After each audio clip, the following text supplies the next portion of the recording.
Passaic has been called one of the unhappiest cities in the country.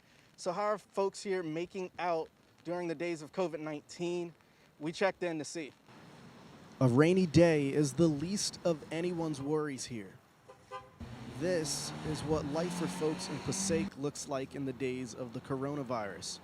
Folks waiting in lines outside of banks, people traveling to and from work, and others shopping for groceries. Some people need love, hugs, you know what I'm saying? Especially me, I live alone.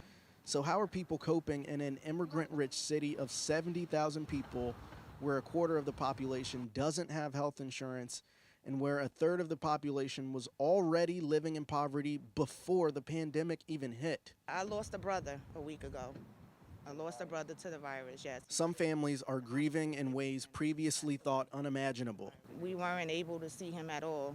We're still in the process of the arrangements and everything. ELAINE Marshall is a beautician who says she hasn't made any money over the last few weeks. We are hurting because a lot of us don't have insurance, or, you know, it's like if we don't work, we don't get paid. And that's just it. We don't have like unemployment. Well, some people can, but most of us can't apply for unemployment because we're self-employed. And she says some barbers and stylists may be operating underground.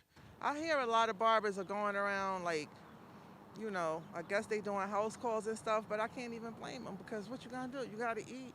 You gonna starve to death? Dr. VINCENT SILENZIO with Rutgers University's Department of Urban Global Public Health says not everyone has the ability to practice social distancing, and that can sometimes be a product of their environment. Sheltering in place is actually a luxury.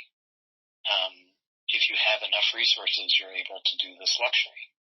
First resources, you have to have a place to shelter in.